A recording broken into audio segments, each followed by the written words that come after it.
జిల్లా Bheemaram police station ACP Venkateshwar తనిఖీ చేశారు. వార్షిక తనిఖీల్లో భాగంగా రికార్డులను పరిశీలించడంతో ఎస్ఐ శ్వేత ఆధ్వర్యంలో జరిగిన కేసుల ప్రస్తుత స్థితిగతులపై ఆరా తీశారు. గ్రేవ్ కేసుల్లో నిందితుల అరెస్టు దర్యాప్తు జరుగుతున్న తీరును అడిగి తెలుసుకున్నారు. పెండింగ్లో ఉన్న ఎస్సీ ఎస్టీ కేసులు, ఇతర గ్రేవ్ కేసుల వివరాలకు సంబంధించిన రికార్డులను పరిశీలించారు. నేరాల కట్టడి కోసం అధికారులు సమిష్టిగా సమన్వయంతో కృషి చేయాలని సూచించారు ఏసీపీ. వార్షిక నివేదికల ప్రకారంగా నేను ఈరోజు ఈ భీమారం పోలీస్ స్టేషన్ని తనిఖీ చేయడం జరిగింది.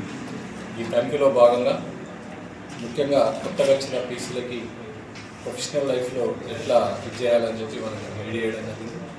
వారికి నియమాలు నిబంధనల గురించి, తర్వాత కోడ్ ఆఫ్ కండక్ట్ గురించి, పోలీస్ ప్రజల్లో ఉన్న సత్సంబంధాల గురించి, ముఖ్యంగా డిసిప్లిన్ గురించి ప్రధానంగా చర్చించడం జరిగింది, వాళ్ళకి చెప్పడం జరిగింది. అదేవిధంగా పోలీస్ స్టేషన్లో క్రైమ్స్ ఫైల్ అని సిడి ఫైల్ అని కూడా తనిఖీ చేయడం జరిగింది. ఆ తనిఖీలో ఎక్కడైతే స్లాగ్నెస్ ఉన్న దగ్గర తగిన సూచనలు ఇవ్వడం జరిగింది.